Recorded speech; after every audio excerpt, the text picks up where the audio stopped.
आप देख रहे हैं इंडिया टाउन न्यूज, भारत की बात, एक साल बेमिसाल।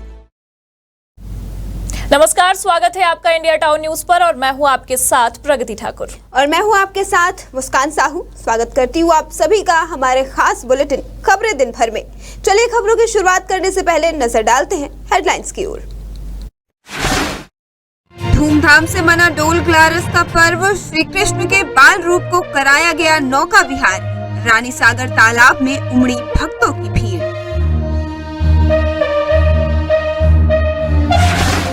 चंद्रनाहु कुर्मी क्षत्रिय समाज द्वारा महाधिवेशन, शामिल हुए सीएम साय और पूर्व सीएम डॉक्टर रमन। शिवाजी महाराज के प्रतिमा की स्थापना की हुई घोषणा। एटीएम में चोरी के नियत से घुसा युवक हुआ गिरफ्तार, घटना का सीसीटीवी फुटेज आया सामने। युवक ने एटीएम तोड़ने का भी किया था प्रयास। पुलिस नक्सली मुठभेड़ में 5 लाख इनामी नक्सली हुआ ढेर, नक्सल उन्मूलन अभियान के तहत की गई कार्रवाई, बड़ी मात्रा में नक्सल सामग्री हुआ बरामद। बेटे के हत्यारे निर्दयी पिता को पुलिस ने किया गिरफ्तार, अपने इकलौते पुत्र को निर्दयी पिता ने छुरी घोंपकर की हत्या, आरोपी को पुलिस ने 24 घंटे के अंदर किया गिरफ्तार। चलिए बुलेटिन में खबरों की शुरुआत करेंगे। एक शातिर साइबर ठग जिसे गिरफ्तार करने के लिए आंध्र प्रदेश और तेलंगाना पुलिस लगातार कोशिश कर रही थी। ऐसे में छत्तीसगढ़ की मुंगेली पुलिस को आरोपी की गिरफ्तारी में सफलता मिली है, जिसे मुंगेली पुलिस ने केरल से पकड़ा है। बता दें कि आरोपी अंतर्राष्ट्रीय साइबर ठग गिरोह का सदस्य भी है, जिसका साथी दुबई में रहता है, जिसके खिलाफ दुबई में भी आपराधिक मामले दर्ज हैं। पूछताछ में ये भी सामने आया है कि आरोपी दुबई जाने वाला था, उससे पहले मुंगेली पुलिस ने उसे पकड़ लिया। दरअसल मुंगेली जिले के लोरमी निवास सेवानिवृत्त बीएमओ द्वारा शिकायत की गई थी कि कुछ लोगों द्वारा व्हाट्सएप वीडियो कॉल कर स्वयं को मुंबई क्राइम ब्रांच अधिकारी बताकर डरा धमकाकर डिजिटल अरेस्ट कर 7,36,000 रुपए की ठगी की गई है। मामले की गंभीरता को देखते हुए एसएसपी ने विशेष टीम का गठन कर तत्काल बैंक डिटेल एवं मोबाइल लोकेशन के आधार पर केरल रवाना हुई, जहां टीम के प्रयास से आरोपी को गिरफ्तार करने में पुलिस ने सफलता हासिल की है। लोरमी थाना में एक जो रिटायर्ड बीएमओ हैं डॉक्टर दीपक लाज, उनको साइबर अपराधियों द्वारा खुद को मुंबई पुलिस का क्राइम ब्रांच का अधिकारी बताकर करीब 7.5 लाख रुपया ठगी किया गया। उनके द्वारा इनको डिजिटल अरेस्ट कर दिया गया था और इनको भय दिखाकर डरा धमकाकर कि आपके द्वारा जो पार्सल भेजा गया है उसमें प्रतिबंधित ड्रग्स, आर्मी की कुछ कपड़े, फर्जी आई कार्ड हैं, इस प्रकार भय दिखाकर उनके द्वारा अपने अकाउंट में 7.5 लाख रुपये का ट्रांसफ़र करा लिया गया। इसकी निशानदेही पर तत्काल वरिष्ठ पुलिस अधीक्षक गिरीश शंकर जायसवाल सर द्वारा एक स्पेशल टीम गठित किया गया। जो टीम प्रारंभिक निशानदेही पर पता चला कि केरला से इस फ्रॉड को ऑपरेट किया गया है, तो टीम स्पेशल टीम बनाकर केरला रवाना किया गया। तो वहाँ पर केरल में एक दिन के 24 घंटा के प्रयास से ही पता चला कि वहाँ के मल्लापुरम ज़िले में कई जगह दबिश दी गई। तो उसमें जो इस फ्रॉड को करने वाला आरोपी है फयाज पिता मोहम्मद, उसे गिरफ्तार करने में सफलता प्राप्त हुई है। खबर रायगढ़ शहर से है, जहां पुलिसिंग ढीली होने से फिर एक बार मारुति शोरूम में लाखों की चोरी हुई है। बता दें कि इससे पहले भी कोतवाली क्षेत्र में चोरी और उठाईगिरी, फिर चक्रधर नगर में उठाईगिरी का मामला सामने आया था, जिसका अब तक कोई खुलासा नहीं हो पाया है। तो वहीं अब शहर में ऐसा ही तीसरा वाकया देखने को मिला, जिसके बाद रायगढ़ थाना सीसीटीवी में कैद हुई तस्वीर के माध्यम से जांच में जुटी हुई है। इस कैमरे की तस्वीर में 4 चोर नजर आ रहे हैं, जिन्होंने मिलकर इस चोरी की घटना को अंजाम दिया है। घटना अंजाम देने के बाद चोरों ने मारुति शोरूम से सटे टाटा शोरूम और सीमेंट दुकान में भी चोरी की। बताया जा रहा है कि टाटा शोरूम और सीमेंट दुकान में तकरीबन हजारों रुपए की चोरी की घटना को अंजाम दिया गया है। तो शोरूम के मैनेजर ने बताया कि शोरूम में 2 गार्ड भी तैनात हैं, जिनके नाक के नीचे से इस घटना को अंजाम दिया गया।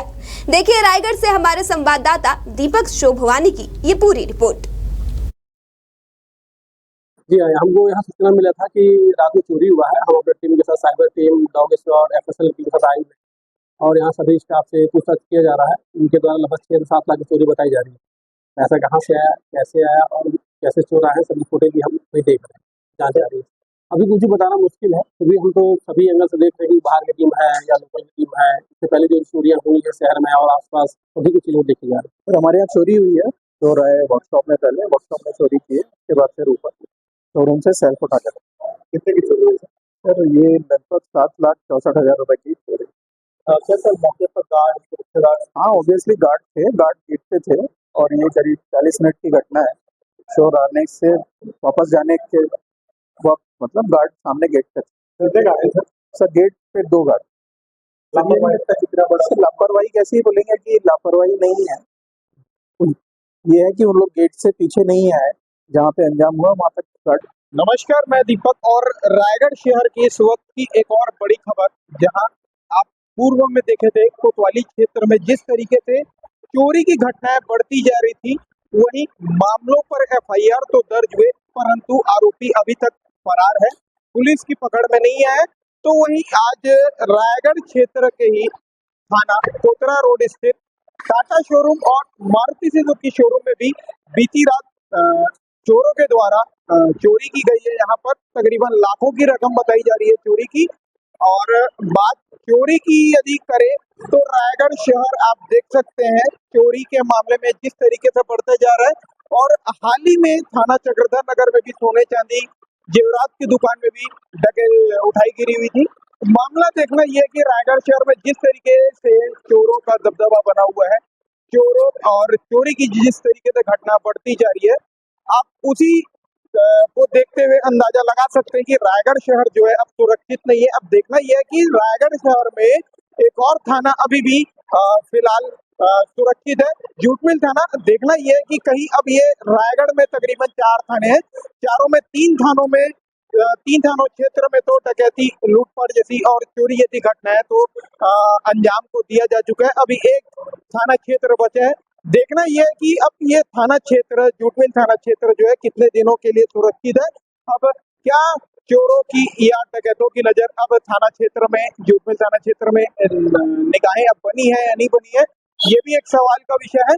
क्योंकि देखना यह है कि एक ही थाना अभी फिलहाल बचा है, और क्या अब देखना यह है क्या उस थाना क्षेत्र में ये घटना चोरी और लूटपाट की घटनाएं जो है घटित होगी, या रायगढ़ शहर क्या सुरक्षित है।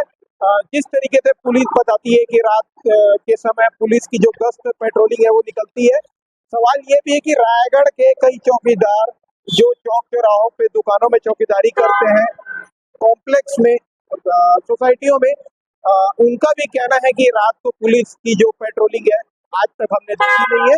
और वही रायगढ़ के संजय कॉम्प्लेक्स जो कि कोतवाली क्षेत्र में आता है, संजय कॉम्प्लेक्स में भी आए दिन घटनाएं जो है गाड़ी चोरी, इस तरीके की घटनाएं बढ़ती जा रही है। रायगढ़ पुलिस के द्वारा चोर और डकैतियों पर लगाम लगाना और कसना तो दूर की बात है, यहाँ तो खुद पुलिस ढीली पड़ चुकी है। रात को न पेट्रोलिंग होती है, न सही तरीके से गश्ती होती है। अब देखना यह है कब तक खुलासा होता है मामले का, कब तक चोर पकड़ाते हैं। तब तक के लिए जुड़े रहे खबरों तक इंडिया टाउन न्यूज़ रायगढ़। खबर कुर्सी लोर में मुंगेली से है, जहां वन प्रशासन को इस महीने में 2 बड़ी कार्यवाही करने से लाखों रुपए की इमारती लकड़ी जब्त करने में कामयाबी मिली है। वहीं वन विभागों द्वारा किए जा रहे इस ताबड़तोड़ कार्यवाही से वन माफियाओं में खलबली मची हुई है। बता दें, आज मुखबिर से सूचना मिली। सूचना पर मुंगेली लोरमी वन मंडल और लालपुर थाना की संयुक्त टीम ने लोरमी वन परिक्षेत्र रेंजर क्रिस्टोफर खुजूर के नेतृत्व में घेराबंदी करते हुए खुर्सी निवासी रामकृष्ण वैष्णव के घर में लाखों रुपए की इमारती लकड़ी, सागौन के सिलपट और चिरान 69 नग 749 घन मीटर से भरे पिकअप वाहन को जब्त किया, जिसके बाद आरोपी के खिलाफ वन अधिनियम 1927 की धारा 52 के तहत कार्यवाही की गई। उनके द्वारा टीम गठित किया गया तुरंत, और दल बल के साथ में लालपुर थाना अंतर्गत खुशी ग्राम में पहुंचे। वहां पर सर्च वारंट को तामील करते हुए दबिश दी गई, और ये अपराधी रामकृष्ण वैष्णव के घर में दबिश दी गई। वहां पर अवैध रूप से संग्रहित कर घर में रखे हुए सागौन के चिरान जब्ती की कार्रवाई की गई।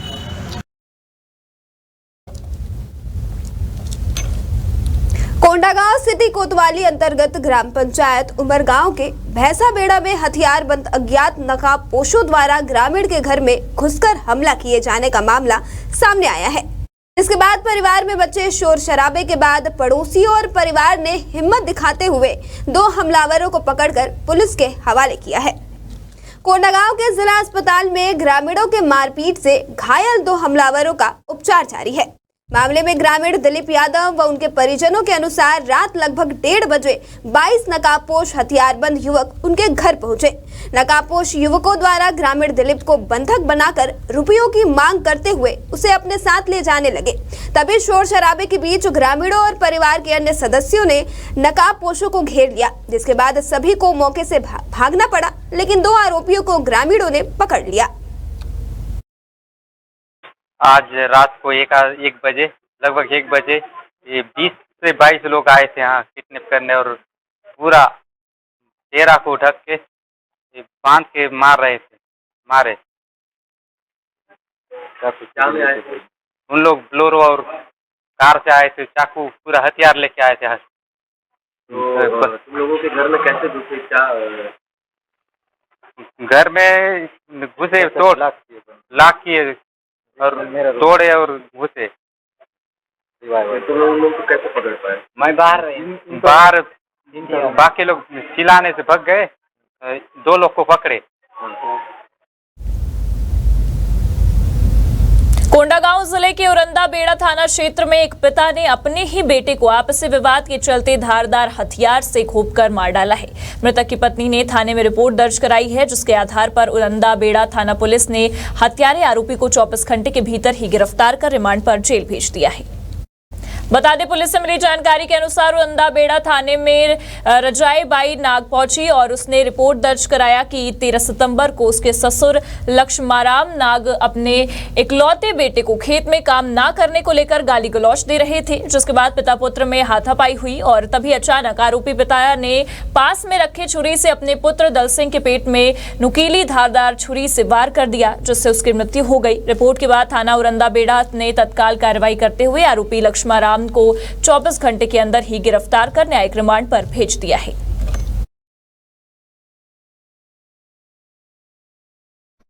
थाना औरंदा के ग्राम मोदीबेड़ा में कल रात्रि में सूचना दिया गया था रजाई बाई द्वारा कि उसके पति को उसके ससुर द्वारा चाकू से घोंपकर हत्या कर दी गई है, जिस पर से मौके पर थाना प्रभारी स्वयं पहुंचे स्टाफ के साथ और देखा कि वहां पर जो मृतक है दल सिंह नाग, वह उसका शव पड़ा हुआ है और मौके पर से फरार है आरोपी। फिर पतासाजी करने के बाद विवेचना कार्रवाई पूर्ण करने पश्चात आज दिनांक को जो आरोपी है उसके पिता लक्ष्माराम नाग को गिरफ्तार किया जाकर न्यायिक रिमांड पर भेजे जा रहे हैं। उक्त के विरुद्ध में 103(1) भारतीय न्याय संहिता के तहत FIR पंजीबद्ध किया गया है। खबर सुकमा जिले से है, जहां एसपी किरण चौहान और वरिष्ठ अधिकारियों के निर्देशन में नक्सल उन्मूलन अभियान चलाया जा रहा है। इसी के तहत सुकमा थाना चिंता गुफा क्षेत्रांतर्गत छोटे केड़वाल, बड़े केड़वाल, सिंघन बड़गू, तुमालपाड़ व आसपास क्षेत्र में कोंटा एरिया कमेटी और PLGL बटालियन के नक्सलियों की उपस्थिति में आज सूचना पर थाना चिंता गुफा क्षेत्रांतर्गत कैंप कुड़ीर गुमार से जिला बल, DRG और बस्तर फाइटर की संयुक्त पार्टी सूचना स्थल नक्सली गश्त सर्चिंग हेतु रवाना हुई थी। बता दें कि इस अभियान के दौरान 14 सितंबर की सुबह लगभग 8:30 बजे तुमालपाड़ के जंगल पहाड़ में पहले से घात लगाकर बैठे नक्सलियों द्वारा सुरक्षा बलों को जान से मारने व हथियार लूटने के नियत से अंधाधुंध फायरिंग की जाने लगी। सुरक्षा बलों द्वारा भी जवाबी कार्यवाही में फायरिंग किया गया और इस कार्यवाही में सुरक्षा बलों के बढ़ते दबाव के कारण नक्सली जंगल पहाड़ी का आड़ लेकर भाग खड़े हुए। घटनास्थल की सर्चिंग करने पर एक अज्ञात पुरुष नक्सली का शव व शव के पास बड़ी मात्रा में नक्सल सामग्री भी बरामद किया गया। तो वही मुठभेड़ में मारे गए नक्सली का शिनाख्ती ऑपरेशन टीम ने कर ली है।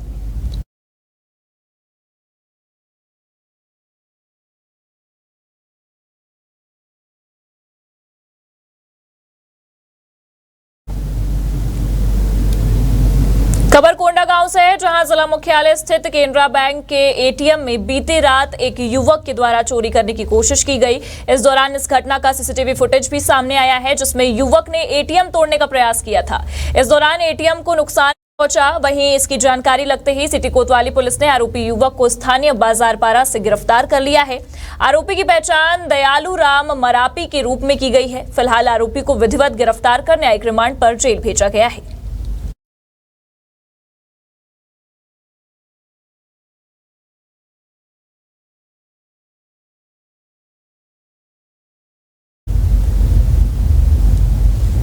सांची के किन्नरों द्वारा विदिशा में आकर इनाम लेने की बात को लेकर विदिशा और सांची के किन्नरों के बीच जमकर संघर्ष हो गया। बात इतनी बढ़ गई थी कि पुलिस को इसमें हस्तक्षेप करना पड़ गया। बता दें, बालाजी पैराडाइज विदिशा निवासी प्रीतम लोधी के घर बच्चे का जन्म हुआ है। इसकी बधाई देने के लिए सांची के किन्नर के घर आ पहुंचे और इनाम के तौर पर 15,000 रुपए ले लिए। इस बात की जानकारी विदिशा के किन्नरों को लगी तो वे भी मौके पर पहुंच गए। दोनों पक्षों के बीच विवाद की स्थिति निर्मित हो गई। कहासुनी के साथ मारपीट भी होने लगी। इसके बाद सांची के किन्नर वहां से भाग खड़े हुए। घटना की जानकारी लगने पर सिविल लाइन पुलिस भी मौके पर आई। मामले को शांत कराने का प्रयास किया गया। इसके बाद सभी किन्नर सिविल लाइन थाने जा पहुंचे और सांची के किन्नरों के खिलाफ मामला दर्ज करने की मांग करने लगे। किन्नरों ने बताया कि सभी लोगों के इलाके बटे हुए हैं, ऐसे में दूसरे के इलाके में पहुंचना किन्नर कानून के खिलाफ है। दूसरे जिले वो के सांची के हैंगे, ये उनका इलाका उनका क्षेत्र दूसरा है। हाँ। हमारे क्षेत्र में आके धाधली से गुंडागर्दी से मांगने आ गए। जजमानों को जबरदस्ती पैसे लेके जा रहे हैं। जो मोहल्ले में हम मांग के आ चुके हैं उन्हीं लोगों से दोबारा पैसे ले रहे थे। ठीक है, अभी तो 5-6 जने थे। हमारी अलग अलग क्षेत्र में जाते हैं हम लोग अपने अपने इलाके से। तो इस क्षेत्र में 5-6 लोग थे, उन्हीं की संग में वो लोग ऐसी हरकतें की करते हैं वो लोग। पुलिस को ये कहना है कि हम कार्रवाई करेंगे, उनको खींच के ले आएंगे। पुलिस यही कह रही है, अब देखिए आगे क्या कर रही है पुलिस। तो पिछले 4 से 5 बरस से वो शुरू से ऐसी करती आ रही है ना। हमेशा हमारे ऊपर मारने पीटने की वो धमकी धोस देती है। ये मेरे हाथ पे खून की निशान देख रहे हैं आप। मेरे साथ वाली को सर पे ईटा से उन्होंने अटैक करी, उनको खून आ गया। शुगर पेशेंट थी, उनको कितना प्यार मोहब्बत से समझाओ, हमेशा हावी हो, कहीं से भी अच्छे नहीं है। धमकी देती, हमेशा धमकी देती आई है कि ऐसा, और गुंडे बदमाश लेके चलते हैं। और हमारे विदिशा क्षेत्र से लोग जाते हैं शादी करने मकदम भंडारी में, वहाँ पर भी बहुत वायलेंस पैदा करते हैं वो। मेरे यहाँ अभी बच्चा हुआ 8 तारीख को, तो ये लोग आए हैं ना किन्नर लोग, तो कहने लगे कि हम लोकल के हैं। हमने पूछा हमने कि आप यहाँ के तो लग नहीं रहे हो, कहाँ के हो? तो कहने लगे कि हम है ना सांची के हैं और है ना हमारा गुरु एक ही हो गया है, तो हमारा एरिया ये हो गया है। तो उसके बाद है ना हमने ठीक है, आपका एरिया है, तो हमने उनको पैसे दे दिए। 15,000 रुपये हमने दे दिए उनको। अब बाद में ये लोकल वाले आए तो इन लोगों की बहसाबाजी हो गई है। अब इनके बीच में ये विवाद हुआ है कि है ना, इनने कहा कि ये एरिया हमारा है, आप यहाँ कैसे आए? ये हमारे जजमान है।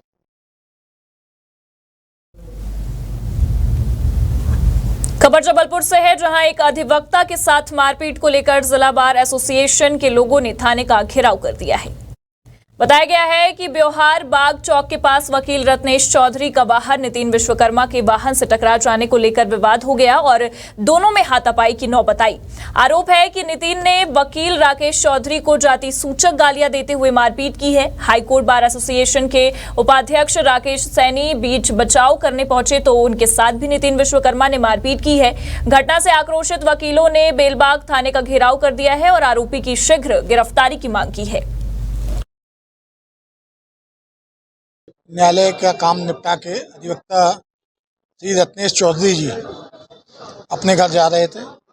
व्यवहार बाग पेट्रोल पंप के पूर्व एक लापरवाही से तेजी से गाड़ी चलाते हुए आया और उनको पीछे से टक्कर मारते हुए कट लगाते हुए चले गए। अधिवक्ता महोदय बाल बाल बच गए। अधिवक्ता महोदय ने उनसे बोला रोके कि आप कैसी गाड़ी चला रहे हो?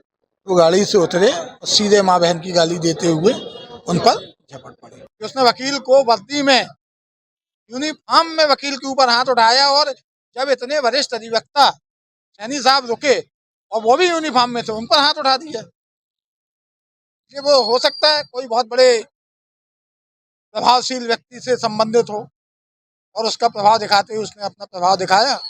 हम लोग कानून के जानकार हैं, हम लोग कानूनी रूप से चलेंगे और हमने अपना कानूनी रूप से अपनी शिकायत दर्ज कराई। एक वकील थे रत्नेश चौधरी जिनका नाम है, जिनके साथ एक स्कूटी और एक कार चालक थे, उनके द्वारा विवाद किया गया, मारपीट की घटना हुई है। इसमें प्रकरण पंजीबद्ध करके विवेचना की जा रही है। विषय में लिया गया है पूछताछ के लिए और फिर वैधानिक कार्रवाई की जाएगी। किन धाराओं में मामला पंजीबद्ध हुआ? अभी जो प्रथम है कि मारपीट की धारा है, मारपीट तथा STC एक्ट की धारा है, इसके अंतर्गत अपराध पंजीबद्ध किया है। खबर मध्य प्रदेश के श्योपुर जिले से है, जहां के वन मंत्री रामनिवास रावत ने श्योपुर जिले में गोहटा रोड से खुर्दबरा पहुंच मार्ग एवं गोहटा रोड से अनीदा मार्ग का भूमि पूजन किया। इस अवसर पर मुरैना श्योपुर लोकसभा क्षेत्र के सांसद शिव मंगल सिंह तोमर, राज्य मंत्री दर्जा प्रभात तूषण पाल, भारतीय जनता पार्टी के पदाधिकारी एवं वरिष्ठ कार्यकर्ता उपस्थित रहे। रोड निर्माण के लिए ग्रामीणों ने रामनिवास रावत का धन्यवाद व्यक्त किया।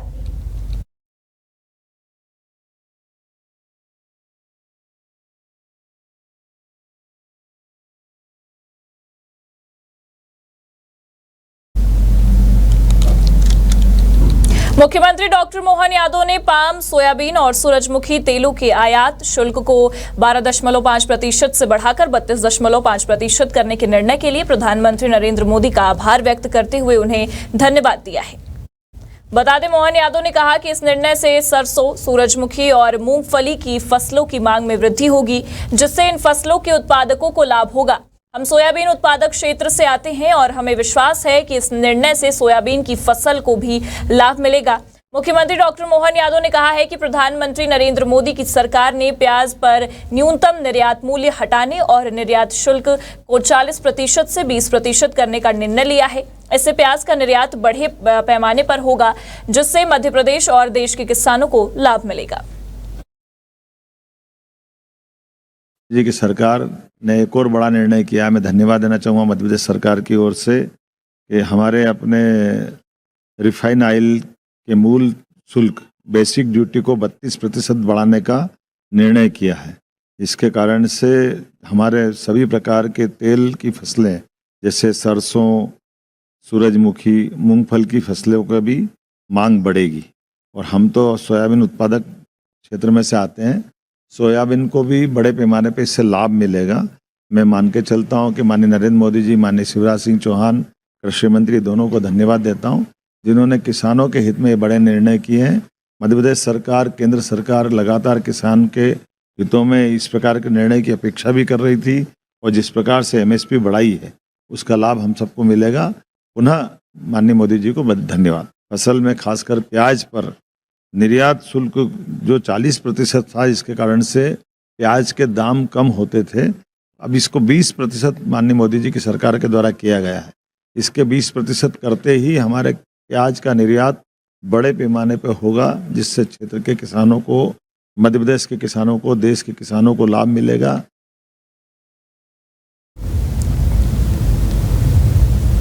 सागर में शनिवार को 3 महिलाओं और एक बच्ची का शव मिला। इनमें 2 महिलाएं कुएं में फंदे पर लटकी मिली, जबकि एक महिला और बच्ची के शव पानी में मिले हैं। बता दें, मामला देवरी थाना के कोपरा गांव का है। देवरी SDOP शशिकांत सरयाम ने बताया कि महिलाओं की पहचान आरती लोधी, भारती लोधी, भागवती बाई के रूप में हुई है। बच्ची का नाम रोमिका लोधी है। इस पर पुलिस का कहना है कि पोस्टमार्टम रिपोर्ट आने के बाद ही मौत की वजह स्पष्ट हो पाएगी। बता दें कि कुछ दिन पहले ही घर की छोटी बहू ने सुसाइड किया था। परिवार के सदस्य सुरेंद्र लोधी ने बताया कि कुछ दिन पहले छोटे भाई सोनू लोधी की पत्नी ने जहर खाकर सुसाइड किया था। इस मामले में पुलिस ने परिवार के 4 सदस्यों के खिलाफ केस दर्ज कर लिया है, जिसमें आरती लोधी के पति करोड़ी लोधी, सोनू लोधी, भारती लोधी शामिल है। जी हमारे जो बड़े पापा थे यहीं पे रुकते हैं। जो वो बोल रहे थे, एक जीप से आए थे, वहाँ के कुछ रिश्तेदार वगैरह थे, उनके मम्मी पापा वगैरह होंगे। वो गाड़ी गलौज कर रहे थे, हम डर के मारे गए नहीं हैं वहाँ पे। कब की घटना ये सुबह की है? नहीं, ये कल शाम की है। ये आपको कब पता चला? जी हमें पता चला लगभग 10 बजे। वहाँ हमारे बड़े दो भाई हैं किशोर लोधी, उन्होंने फ़ोन किया, हम गांव पर रुकते हैं, ये ऐसा हो गया तो हमने सरपंच को सूचना दी। यहाँ पे कोपरा गांव में 3 महिला आरती, भारती और भागवती और उनकी जो बेटी है रोमिका, उनका कुएं में शव मिला है। तो इसमें पुलिस द्वारा जो है मौके पे कार्रवाई कर उसका पंचायतनामा कार्रवाई की गई है और पीएम कराया जाता है। प्रथम दृष्टया क्या मामले निकल के सामने आ रहे, कैसे ये घटनाक्रम हुआ? अब ये जो जांच का विषय है इसमें पीएम कराया जाएगा और आए तथ्यानुसार कार्रवाई की जाएगी। खबर छत्तीसगढ़ के कवर्धा से है, जहां शहर में चंद्रनाहु कुर्मी क्षत्रिय समाज कवर्धा राज द्वारा 53वां केंद्रीय महाधिवेशन का आयोजन किया गया। दोपहर के कार्यक्रम में सीएम विष्णुदेव साय, विधानसभा अध्यक्ष डॉक्टर रमन सिंह, पूर्व राज्यपाल रमेश बैस, डिप्टी सीएम विजय शर्मा, सांसद संतोष पांडे समेत अन्य लोग भी शामिल हुए। बता दें, सभा को संबोधित करते हुए सीएम विष्णुदेव साय ने कहा कि प्रदेश में पीएम नरेंद्र मोदी की गारंटी पर विकास कार्य किए जा रहे हैं। हमने जो वादे किए थे सभी पूरे हो रहे हैं। कवर्धा विधायक और डिप्टी सीएम विजय शर्मा ने कवर्धा शहर में 25 लाख रुपए की छत्रपति शिवाजी महाराज की प्रतिमा स्थापना की घोषणा भी की है।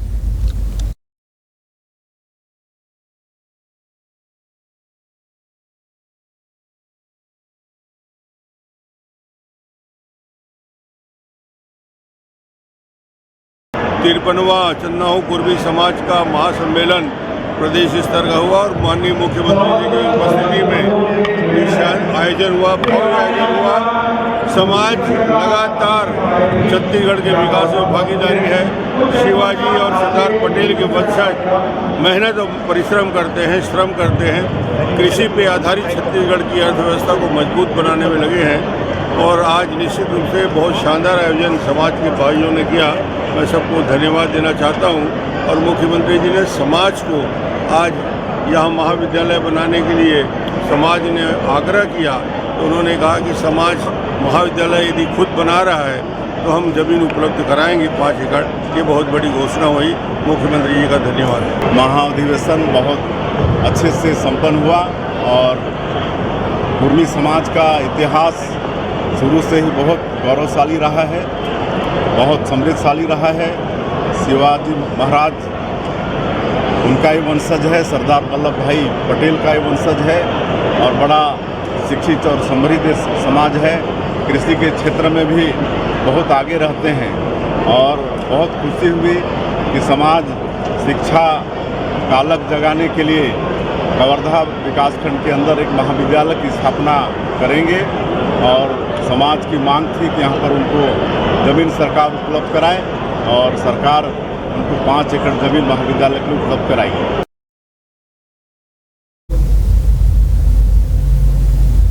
खबर राजनांदगांव से है, जहां के रानी सागर तालाब में श्री बलदेव जी, राधा कृष्ण किला मंदिर, रानी सूर्यमुखी देवी, राजगामी संपदा न्यास के तत्वाधान में आज जल क्रीड़ा नौका विहार डोल 11 कार्यक्रम का आयोजन किया गया। यहाँ शहर के विभिन्न राधा कृष्ण मंदिरों से राधा कृष्ण की मूर्ति पहुंची और भगवान श्री कृष्ण को नौका विहार कराया गया और विधि विधान से पूजा अर्चना की गई। पूरे देश में भदवा शुक्ल एकादशी डोल 11 के नाम से प्रसिद्ध है। वहीं इस पर्व को संस्कार धानी में भी धूमधाम से मनाए जाने की परंपरा है। इस दिन विभिन्न मंदिरों में विराजित भगवान राधा कृष्ण युगल सरकार भव्य सुसज्जित डोले में विराजमान होकर नगर भ्रमण करते हैं। वहीं परंपरा अनुसार भक्त डोले में विराजित भगवान का पूजन कर डोले के नीचे से निकलते हैं एवं अपने हाथों से डोला उठाते हैं। ऐसी मान्यता है कि इससे स्वर्ग के द्वार उन भक्तों के लिए खुल जाते हैं। रियासत काल से यहाँ सुदी 11 को डोल 11 के रूप में मनाते हुए सभी डोले रानी सागर पहुँचते हैं और भगवान जल क्रीड़ा करने नौका विहार करते हैं।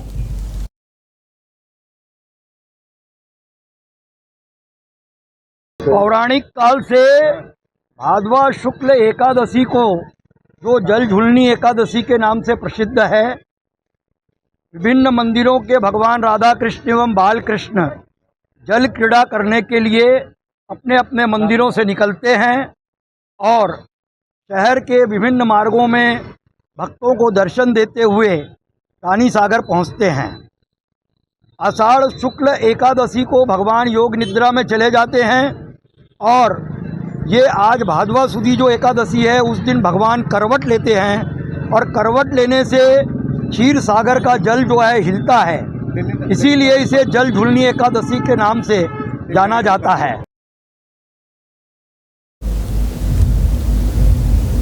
खबर उज्जैन से है, जहां हर साल की तरह इस साल भी उज्जैन में 11 के दिन चल समारोह निकाला गया है। वो ग्रामीण ने बताया है कि ग्राम रुई में कई वर्षों से ये परंपरा चली आ रही है। बता दें कि इस बारे में खुद गांव वालों को भी नहीं पता कि कितने वर्ष से इस समारोह को निकाला जाता है। स्थायी ग्रामीण ने बताया है कि हमारी खुद 3 पीढ़ी से ज्यादा हो गए, हमने उनको देखते हुए, इस चल समारोह को देखते हुए हर वर्ष डोल 11 के दिन ही चल समारोह निकाला।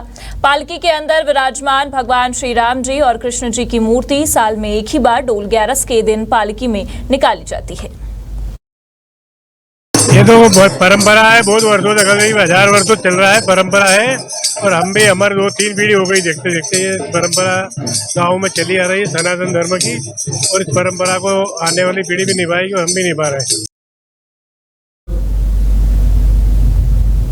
और इसी के साथ खबरें दिन भर की इस खास बुलेटिन में फिलहाल इतना ही। अब हमें दीजिए इजाजत। नमस्कार। आप देख रहे हैं इंडिया टाउन न्यूज, भारत की बात, 1 साल बेमिसाल।